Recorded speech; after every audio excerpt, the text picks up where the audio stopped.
I'm being honest, because like they're already seen as the responsible party for the shutdown. The Republicans are. So I can't comprehend why they would further entertain being vilified. Maybe they just think that they can outmessage the Democrats.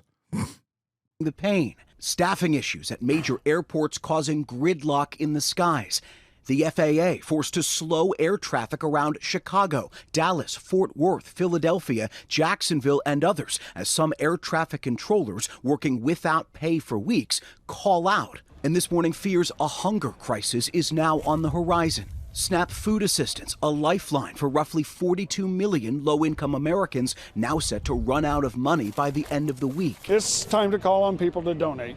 Absolutely. And time to call on government officials to get back to work. The USDA posting a partisan message on its website blaming Democrats for the shutdown, saying the well has run dry and appearing to contradict their earlier plan to potentially use available emergency funds to cover food assistance during a shutdown. In Massachusetts, where more than 1 million people will lose SNAP benefits, Democratic Governor... Guys, don't worry, please. 40 million Americans might actually lose access to SNAP and therefore succumb to starvation, still getting $40 billion. Okay, I know some of you were worried. You were thinking, well, what about Argentina? What if they default on their debt? I've dumped billions of dollars into Argentine debt.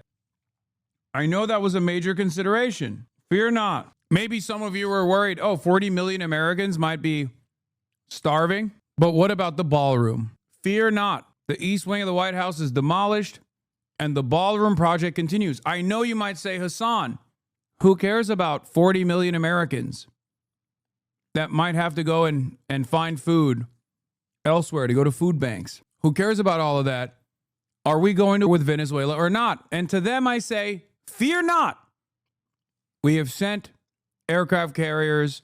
We are still going to with Venezuela. So if those are the factors and your priorities here, there is no reason for you to be afraid. 40 million hungry mouths. But the American machine continues so we can collectively release a sigh of relief. We're good, boys. Don't worry. Maura Healey pointing the finger squarely at President Trump. President Trump has chosen to stop all SNAP benefits to Americans starting next week. Leadership is a choice. And sadly, President Trump has chosen to take away food from people all around this country. And in Michigan, families also bracing for the worst. With more than 1 million SNAP recipients in this state, too, food pantries asking for donations to meet demand. We have over 1.4 million recipients on the program here in the state of Michigan, so there will be an influx of more people coming to our food pantry lines. On Capitol Hill, no end in sight to the stalemate. Democrats digging in, demanding Republicans negotiate on expiring Obamacare tax credits before premiums skyrocket for some 20 million Americans. Republicans largely united, saying they won't negotiate until... Oh, nice. No, that's chill, man. Republicans showing that they are refusing to negotiate with the Democrats when the Democrats have any leverage whatsoever. That certainly gives a lot of assurance to the minority party that you guys will, in good faith, negotiate with the Democrats when they have zero leverage. Okay.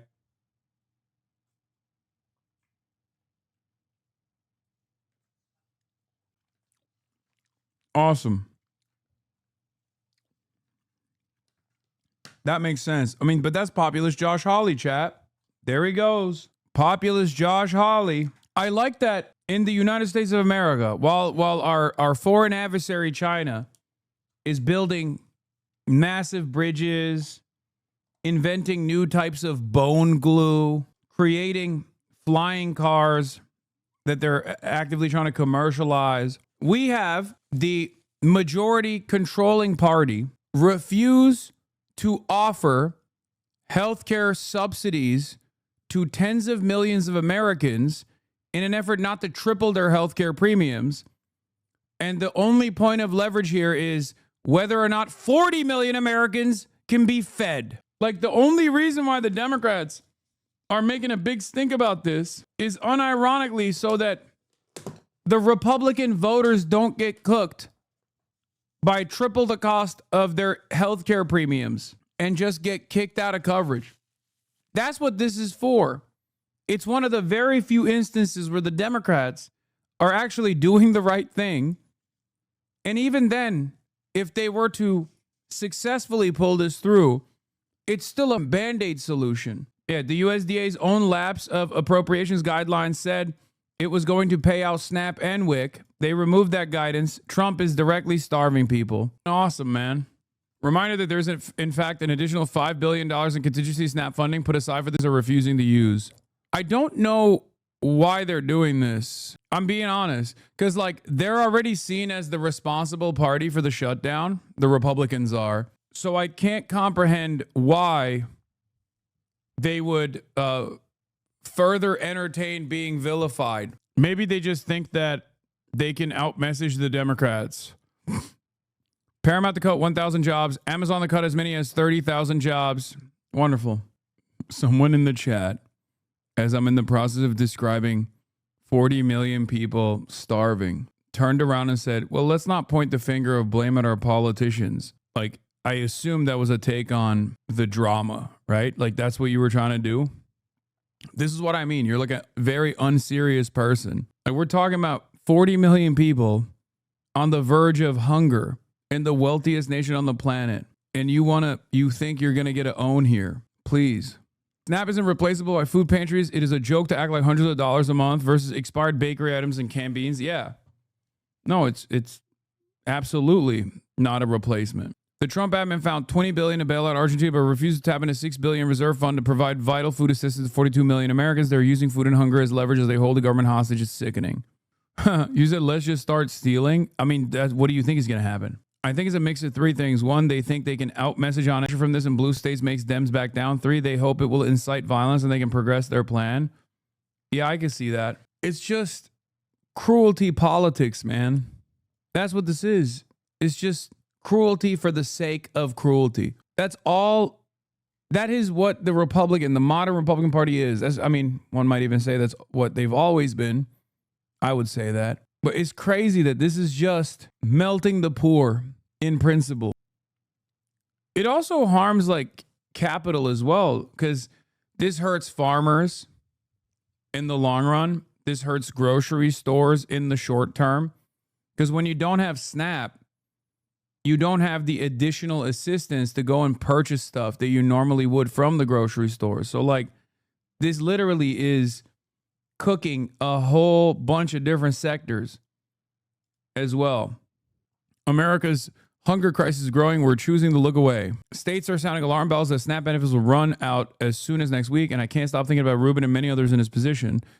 Ruben De Silva, a 79-year-old retired accountant who lives alone in New York City, experiences when he tries to prepare a meal or go to grocery shopping since his cerebral hemorrhage. His story reflects what I see every day. Older Americans are growing hungry behind closed doors. And while we're focused on the immediate crisis the government shutdown posed, we're already lost something far more permanent, our ability to see the next crisis coming.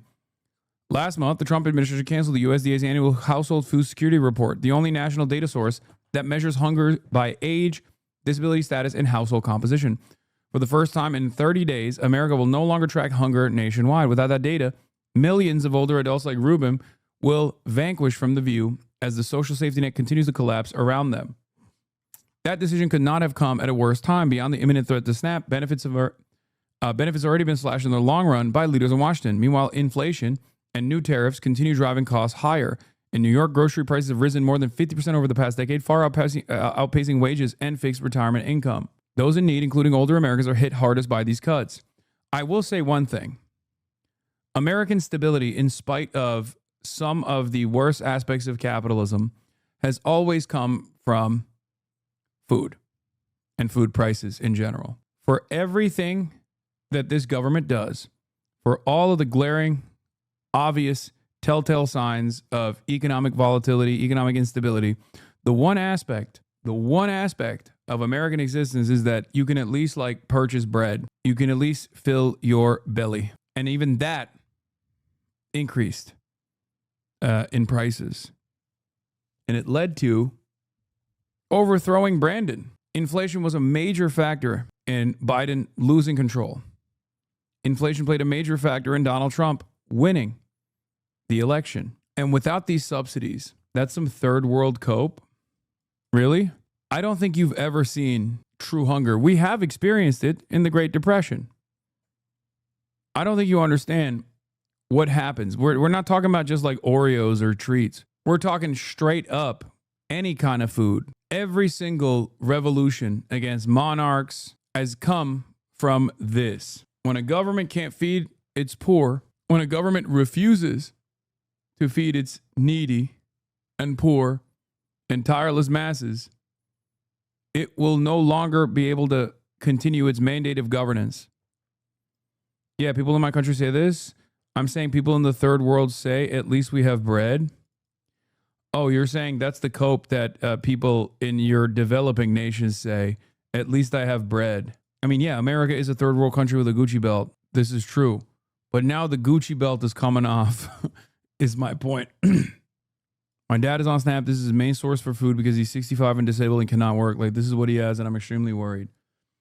Yeah, I think a lot of people don't understand that, like, the reason why we have SNAP benefits and the reason why we have Medicaid assistance, like these subsidies to begin with, is because of our overall refusal to solve these problems when we already have an abundance of food, we have a surplus food supply, and solving any sort of hunger-related issues is just simply a matter of logistics and also overcoming capitalism, the profit incentive for commodity production.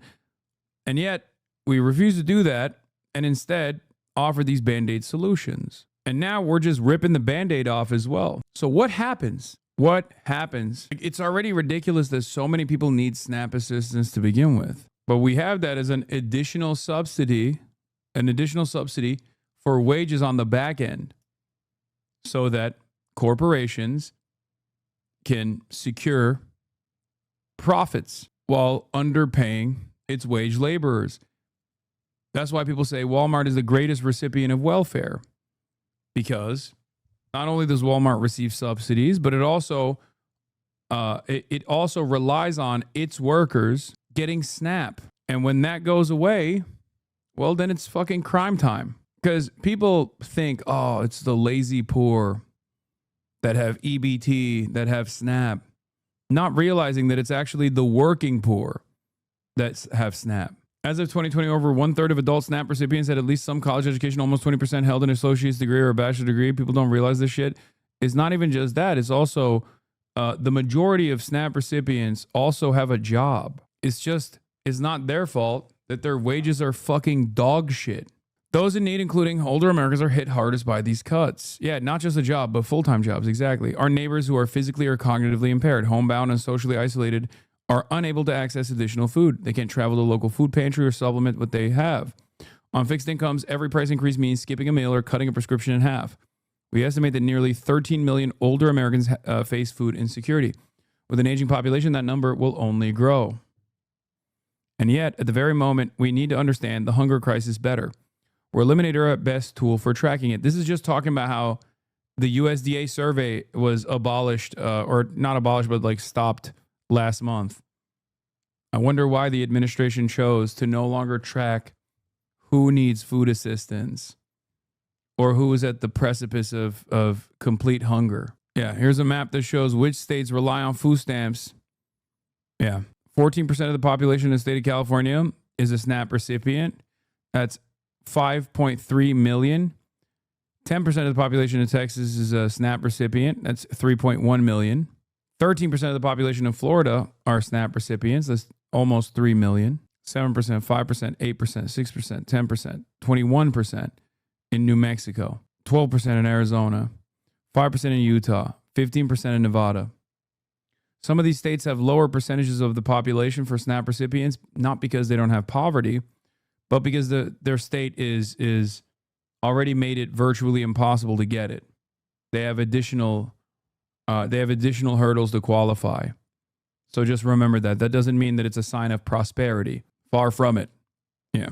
If you look at the percentage of the population, like Wyoming has a 5% SNAP recipient population percentage, but it's not low because, I mean, I'm willing to bet if I looked into what the additional hurdles are to receive SNAP, this doesn't mean that like Wyoming is doing better overall.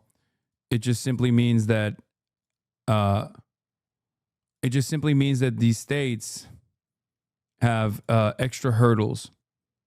And Louisiana, in spite of those extra hurdles, still has an 18% rating. And New Mexico has the highest at 21%. The people who receive SNAP benefits and EBT are just lazy. Hi, my name's Lacey. I'm a single mom to a medically complex child, and I work full time. I also have to pay my rent. I also have to pay my her medical bills. I also have to attend IEP meetings, which I have to go to a meeting about how IEPs are no longer. I'm literally hearing my dad getting told the exact opposite of what you're saying from Fox right now, Law. I know Fox News is lying. Fox News' primary purpose is to basically get people like your dad to abide by a false narrative. The exact opposite, the exact inverse of reality. Hi, hello? I have to get another job. I have to pay for childcare. Do you want to know how expensive preschool is? Do you? I have to apply to programs to help cover. Oh, wait, those programs are no longer. Okay, perfect. Great. Thank you, guys. Thank you. Fox News is billionaire news, baby. Its primary purpose is to get the working poor to feel as though others that are even less fortunate than they are somehow cynical money grubbers. You know, they're taking advantage of the government programs. That's the whole point, is to divide the working class further. I am afraid for the children. I am afraid for seniors who are older than me. I'm afraid for people in general. We need to eat. We're here at a food bank in rural New Mexico, where what might happen on Saturday is going to be felt hard. On Saturday, SNAP funding is supposed to lapse. That means that people who rely on food stamps across the country are not going to. The USDA notices blaming illegal alien gender mutilation. What? Senate Democrats have now voted 12 times not to fund the food stamp program, also known as the Supplemental Nutrition Assistance Program, SNAP. Bottom line, the well has run dry. It's not true. There's $5 billion that they're not tapping into. At this time, there will be no benefits issued November 1st. We are approaching an inflection point for Senate Democrats. They can continue to hold out for health care for illegal aliens and gender mutilation procedures, or reopen the government so mothers, babies, and the most vulnerable among us can receive critical nutrition assistance.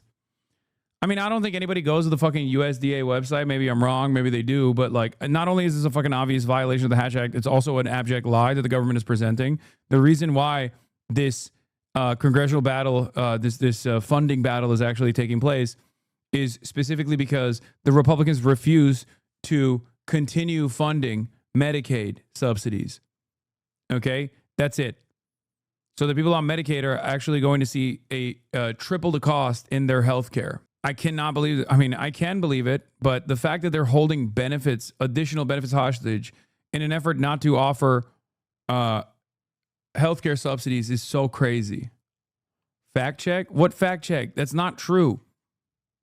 That's not true. He says many things about the issue, but doesn't explain more further about it. That's why I'm asking, what are the hurdles? Elaborate more on what? Fact check on what? That Democrats are actually fighting this congressional battle because they want to give bottom surgeries to Guatemalan immigrants in detention facilities?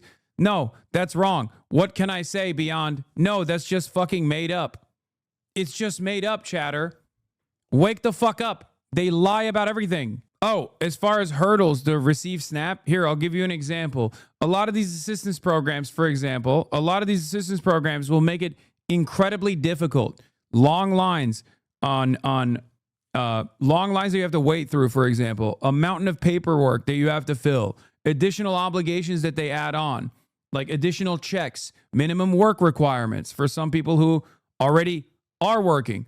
Or, for example, they say back in the day, you would get once a year, or you would have to bring in your work, your paperwork from your job site one time so that you can actually get these benefits. But now you have to do it monthly. These are all many different ways that they try to rid people, like they try to purge people off of the ranks of SNAP eligibility. All matter of the American welfare state works in this way. Okay? Like when they say work requirements, they don't just mean work requirements, because many people that are on welfare are already working, right? Many people that have SNAP benefits already work. What they mean is they're going to make it as difficult as possible to have you check in and show the government that you're actually working, like on a monthly basis. And God forbid there's any issues in your paperwork, then you're cooked. Then you're purged from the rolls. There are a million different incredibly sinister ways that state governments and the federal government can do this with, okay? As a matter of fact, one of the ways that the federal government and the big beautiful bill that they just passed in the aftermath of the midterms is going to kick in additional work requirements for people to get Medicaid assistance. That is done so that tens of millions of people can be purged and no longer be eligible to get Medicaid assistance. It doesn't mean that these people aren't working. It just means that they're going to make it as difficult as possible through the portals where you put in your paperwork so that you get an automatic rejection. I'm a case manager. SNAP is insanely hard to receive. You need an ID. You need to diagnose disability if you're work exempt. You need a social security number. You need to go into the office at least once, usually. Yeah, you need to go to office once to get it, and then you're fine. But some of these states will then add additional requirements that make it so that you have to go to the office multiple times. And let's say you live in a state you live in a rural part of your state and there's no fucking public transit. Let's say it's very difficult for you to travel to the state office and then stand in a line for 3.5 fucking hours because they specifically undercut the state government caseworkers because they don't want to handle all of the extra paperwork. They make it difficult as possible. We saw this during COVID. Many of the states purposely designed incredibly complex websites to offer people additional subsidies. So in order to receive the additional subsidies during COVID, you had to go to the fucking websites by the states, and the website would brick half the time. So you couldn't even apply on the website. That was done deliberately. That was done so that people would not have ease of access. There are many different bureaucratic hurdles that the state governments place in front of people getting this aid on purpose so they can make it so people as possible from receiving this life-saving aid. I'm a case manager. SNAP is insanely hard to receive. You need an ID. You need to diagnose disability. If you're working SNAP, you need a social security number. You need to go to the office at least once. Usually you need a phone or some way of being contacted. You need an address. There's lots of hurdles that are not even physical barriers. Dude, you are so right. It is intentionally difficult to fuck over the most vulnerable amongst us. Exactly. They don't openly say, we want to fucking kill the working poor. Okay? At least yet. They don't say that yet. They might in the future, but they don't say that right now. They say, oh, a lot of people are taking advantage of the expansive welfare state, which we don't really have an expansive welfare state regardless, but they say a lot of people are taking advantage of it. They're lazy. So we have to ensure that people aren't cheating the system. Meanwhile, because of all of the limitations that I described, there is no problem with quote unquote cheating the system. The real problem is that people who need this assistance can't even get it already. To echo the other case manager, it's very frustrating the amount of times that I've been to SNAP or to benefits office to try to help. It's an all-day process. Many times my clients got frustrated that they just left. I can't blame them, but now, when I was on SNAP, I had to attend bi-weekly meetings that were an hour from my home. The meetings were about finding a job. I had 3 jobs at the time. If you missed one, you lost your benefits for the month. I missed them all the time because I was working. You know, the thing they said I needed to do to qualify. It's all on purpose. After 5 missed classes, you lost benefits and couldn't apply for 13 months. The amount of fucking social torture that you have to withstand to get a fucking crumb of assistance in this goddamn government is so insane. And many people are utterly oblivious to that reality, unfortunately. And those who are fortunate enough to never have to deal with this shit don't understand what it takes and are also negatively polarized against it because the television, Fox News specifically, is constantly saying these guys are fucking broke monsters. They're poor because of a moral failing and they're actually cheating the government. They don't want to work. They're lazy and they're taking advantage of your tax dollars. Or in the case of this government, they just straight up lie and say it's the undocumented migrants that are doing this. Undocumented migrants can't even take advantage of any of this shit. Going to be able to go get food, put food on the table for themselves and their families in the way that they used to. And perhaps no state is feeling the brunt of that more than right here. About 500,000 New Mexicans rely on food stamps, rely on SNAP. That's about 21% of the population, the highest participation rate of any state across the country. Right now, people here at the food bank have been telling me that they're feeling a mix of fear about what comes next once this funding dries up, and frustration with what's going down on Capitol Hill. They're not suffering. They don't need the program. All of us that need the program are the ones that are going to suffer. If they could put themselves in our shoes for one day and see how it is to be able to live from day to day, just trying with the uncertainty of what's going to go on. How are you feeling in this moment, knowing that that funding is set to? Disheartened, lied to, sad, scared, frustrated, upset. It is not sustainable for food banks to fill this gap. We were not built to do this. We will stand out there and we will do our very best. People in my community, I have a next door neighbor. She's raising 2 grandkids. She doesn't get any welfare for them. SNAP is the only thing. Without that, she doesn't have any money. She can't find a job. She doesn't have a car. So without the SNAP, she's not going to be able to feed her grandkids or herself. I spent time working in fraud investigation for Snap too, and it might legitimately have been the worst experience I've ever had in my life. Nobody's trying to cheat the system on purpose. People trying to defraud Snap are in a situation so fucking desperate that they've determined that it's worth the risk of lying. That's where we're at in the United States of America, baby. Fucking awesome. And of course, when you're starving, you're gonna do crime, okay? It's like the most basic principle. Like, if you're starving, what are you supposed to do? Like, I can't fault them. I can't fault people for trying to fucking steal shit. They're fucking starving. And then we can talk about how crime is out of control and it needs military intervention. Meanwhile, those veteran families also receive SNAP. I cannot think of a more insane analogy where the psychotic billionaire-backed administration is building a fucking ballroom while 40 million Americans are about to lose the marginal assistance that they get to eat food every day. This is the richest nation on the planet. And then we wonder to ourselves, like, why are people becoming more open-minded towards socialism? I wonder why, dude. Why the fuck do you think? Yes, I have thought about putting on a drive for a food bank. Yes, I'm working on it. After the government is reopened. Veterans aren't getting services right now. The elderly aren't getting services right now. And pretty soon, needy children aren't going to eat. Now, the Senate will return here to Washington tonight. Republicans have tried and failed 12 times to pass a bill to end this shutdown in that chamber. Meantime, the House of Representatives is on recess for the 5th straight week in a row. Speaker Johnson signaling he'll keep that chamber out until the Senate votes to reopen the government. George. And the members of Congress are still getting paid. Okay, Jay, thanks very much. We are in the 4th week of the government shutdown, and the pain is becoming real for many Americans. Hundreds of thousands of federal workers just missed their first full paychecks. And this week, food stamp benefits for 40 million Americans will be cut off. Nicole Killian has more from Capitol Hill. For the past 27 days, Sarah Lamb has continued to go to work at a Social Security field office without pay. I'm the head of my household. I'm the sole income provider for my home. I'm a parent. I have 2 small children.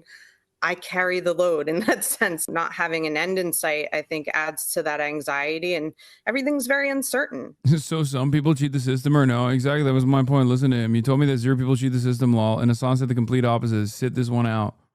Fake lib. Yeah, you're right, dude. People actually are becoming millionaires by cheating the SNAP system.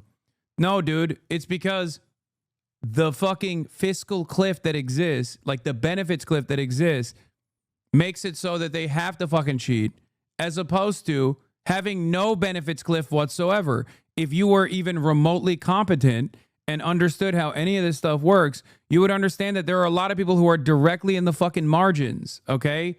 They're just right on the fucking margin of those benefits. They still need it. Hasan is a terrorist, and if you watch this idiot, you're just as brainwashed. God, I fucking love these dipshits, dude. Oh my God. Enjoy your parents and your grandparents starving, chatter, you know?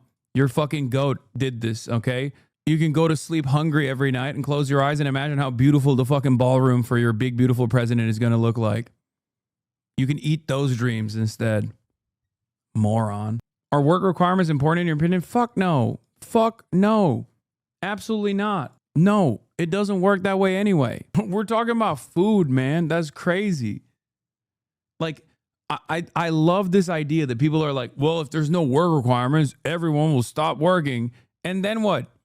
Live off of $25 in assistance a week? Like, what are you, fucking crazy? Yeah, thank God for those work requirements. Okay.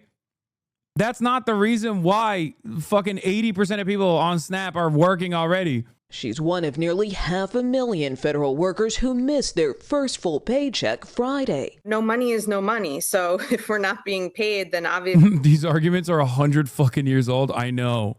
No, not even. Especially if we're talking about crime and the likelihood of crime happening as a consequence of poverty. That argument is thousands of years old. It's not even hundreds of years old. Thousands. Okay? That's like ancient Greece. Like, it's fucking insane. Okay? The Romans knew this reality. Ancient Greece, they knew this fucking reality. I'm sure the Hittites, the Sumerians fucking knew about it too. I don't know how far it goes, but like, this argument has been around for quite a while. Okay?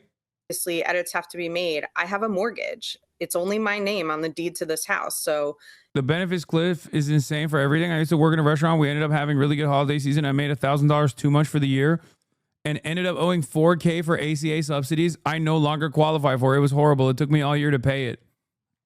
Yeah, that's another reason why I advocate for universal health care. The benefits cliff is fucking insane, okay? It makes no damn sense. Like, do you think this person is a cheater? Because that's what the government thinks. That the government's saying, oh, well, you made $1,000 over the line that you can't cross, so sorry. Now we got to fucking claw back those additional subsidies. A benefits cliff is, let's say, up to $30,000 you get Medicaid coverage, okay? As in the government gives you $4,000 a year to pay for your health care. If you make $31,000 because you have a dynamic salary due to being in the service sector and the amount of tips that you get, all of a sudden, at $1 past the point of that $30,000 limit, means you are no longer eligible for the additional subsidies that you have received that past year. Therefore, you have to pay it back to the government. That's what a benefits cliff is. And if you're getting $4,000, in assistance at the $30,000 price point, technically you're better off not making that extra $1,000 because now you have to pay $3,000 additional dollars to the federal government, as opposed to receiving a total with your benefits $34,000 a year. That is what is known as a benefits cliff. And the greatest elimination of said benefits cliff is universality, universal policies, universal health care, universal child care. if I don't pay it, I don't know who will. This week, thousands more are expected to get no pay, including air traffic controllers. A series of staffing shortages Sunday prompted a temporary ground stop at LAX, with additional delays reported in Newark, Chicago, and Washington, D.C. We had 22 staffing triggers. That's one of the highest that we've seen in the system since the shutdown began, and that's a sign that the controllers are wearing thin. The U.S. Department of Agriculture also issued a dire warning about the food stamp program SNAP, which covers more than 40 million Americans. The agency bluntly stated on its website, the well has run dry. At this time, there will be... I guess technically this is universal when you think about it. The only time where there is universality is when they just shut the faucet entirely. Fucking awesome. And they fuck over the working poor unconditionally across the board. 40 million Americans. 40 million Americans. No benefits issued November 1st. If the president was in D.C. rather than being overseas, we could open up the government on Tuesday or Wednesday, and there wouldn't be any crisis in the food stamp program. There is an urgent need to reopen the government. On Face the Nation, Democratic leader Hakeem Jeffries defended his party's strategy, insisting Republicans must extend expiring tax credits under the Affordable Care Act to combat rising premiums as open enrollment begins at the end of this week. That's why we need action, not simply words, a wing and a prayer. No votes are currently scheduled on government funding, but there are some bipartisan discussions on various measures to pay essential and furloughed federal workers. Tony? Nicole, thank you very much.